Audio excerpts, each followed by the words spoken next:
En esta segunda parte vamos a continuar trabajando el modo de producción ruso y su expansión sobre Asia.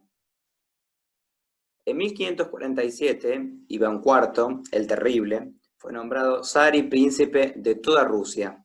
Se funda así el Reino o Zarato de Rusia, que va a ser la unidad continuadora del Gran Ducado de Moscovia.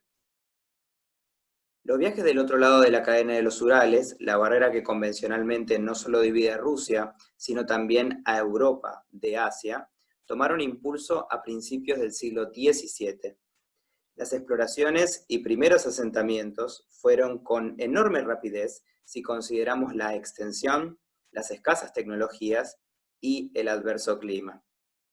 En medio siglo, los rusos tenían ya un primer panorama de todo el norte de Asia, sus gentes, las dinámicas comerciales y los accidentes geográficos.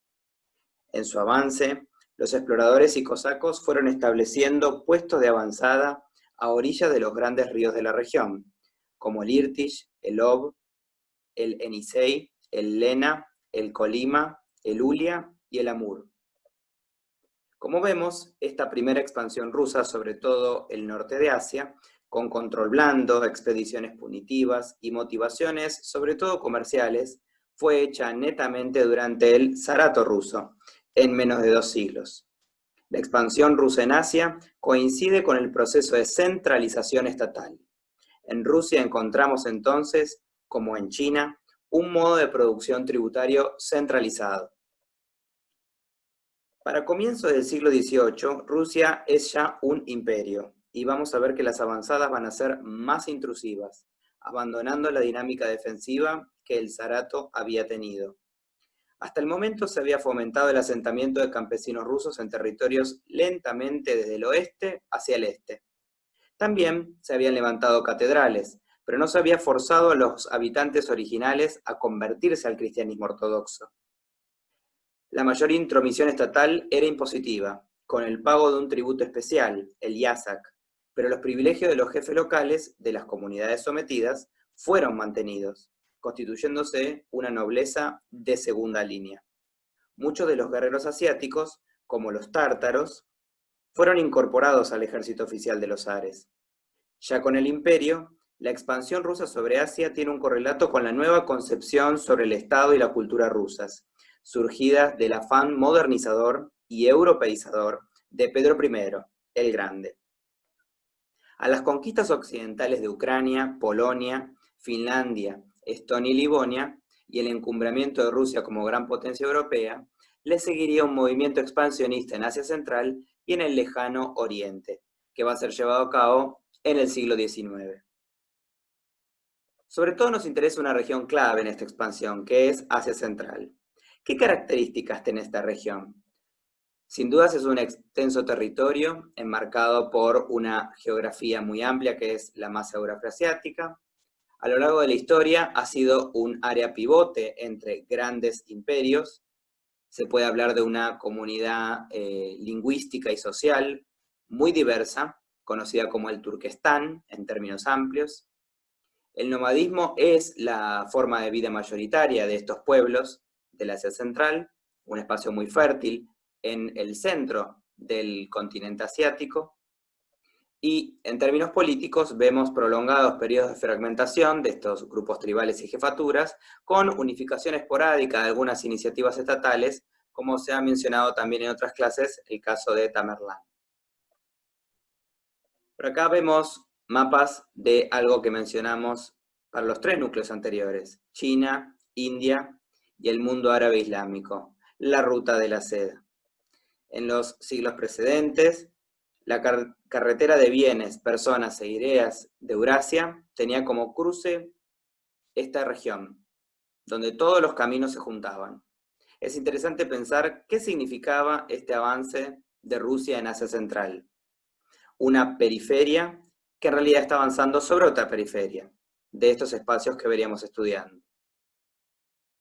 ¿Cómo va a ser la dominación de estos territorios asiáticos? Lo primero va a ser siempre la conquista militar, utilizando técnicas modernas y aprovechando el cuantioso ejército permanente del poder central ruso. Impulsado por la mentalidad fisiocrática y el peso de la nobleza terrateniente, el zarismo también va a proceder con un reparto diferencial de las tierras. Además, se va a aplicar una rusificación cultural. Todos los no eslavos fueron englobados dentro de la categoría de inorodotsi, pueblos de otras raíces. Se fomentará una rusificación de los sistemas legales para codificar y homogeneizar las costumbres. Para muchos pueblos cuyos modos de vida eran lejos de las ciudades y ubicaciones fijas, la sedentarización forzosa fue otro gran trauma. En su avance, el zarismo deberá enfrentar revueltas permanentes de grupos nómadas, pero también el desafío de disciplinar a pueblos con organización política estatal previa, como los del Cáucaso, que no se someterán fácilmente a la tributación a un nuevo centro. A pesar de su retraso relativo respecto de otras potencias más industrializadas, las lógicas capitalistas o de mercado se expandirán con la conquista rusa. Era prioridad asegurar el monopolio total de las rutas comerciales. Sobre todo desde el siglo XIX, algunas regiones van a ser sometidas a la monoproducción, como por ejemplo el algodón. Finalmente, cabe resaltar la rivalidad geopolítica con otros imperios, como el otomano, el persa o el británico. La ofensiva rusa era a la vez una estrategia preventiva contra la penetración de otros poderes que disputaban espacios en Eurasia. Por todo lo antedicho, vemos que a la expansión más amplia de los siglos XVI y XVII le sucedió otra hacia los márgenes del territorio ruso en los siglos XVIII y XIX. En Europa Oriental, el Cáucaso, Asia Central y Asia Pacífico, el zarismo se expandirá con mayor intensidad y un fuerte relato civilizatorio. En suma, la práctica de los rusos en muchas partes de Asia puede ser calificada como un verdadero etnocidio, definido por el desarraigo geográfico y la destrucción de las redes económicas, sociales y culturales tradicionales de pueblos que por generaciones constituyeron su existencia en torno al nomadismo o la transhumancia. En el siglo XX, durante el periodo soviético, estas prácticas alcanzarán sus peores niveles. La mirada que la Rusia zarista forjó de Asia y de los pueblos no eslavos sometidos al imperio fue reflejo directo de las dinámicas de expansión y conquista imperial. Nuevamente, el siglo XVIII aparece como un parteaguas entre una relación pragmática y marcada por cierto sentimiento de equidad a una relación de dominio colonial ejercido por una civilización superior por sobre un pueblo atrasado.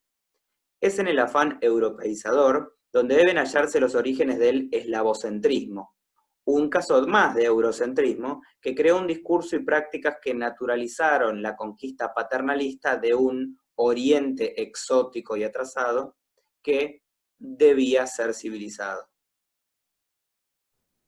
Pocas líneas resumen mejor la visión que Rusia tenía sobre Asia en el siglo XIX que las palabras que Fyodor Dostoyevsky dejó plasmadas en su Diario de un escritor, con motivo de la conquista de la fortaleza de Göktepe en Turkmenistán en 1881.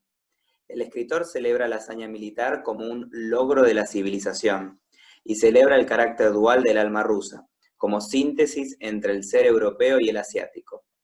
Dice en su diario: en Europa somos esclavos, mientras que si nos dirigimos a Asia, somos los amos. En Europa somos tártaros, mientras que en Asia somos nosotros, los europeos. Nuestro deber, nuestra misión civilizatoria en Asia, alimentará nuestro espíritu y nos conducirá allí, hacia la civilización. El escritor llega incluso a hacer explícita la pregunta: ¿qué es Asia para nosotros? Su respuesta: Asia nos proporcionará la puerta principal para lograr nuestro destino. Recuerden que para trabajar los contenidos de este tema pueden repasar la bibliografía de la unidad, acceder a la ficha de cátedra y el mapa de la expansión rusa que preparamos, y participar en el foro y las distintas redes de la cátedra para poder compartir dudas o materiales que ustedes consideren pertinentes.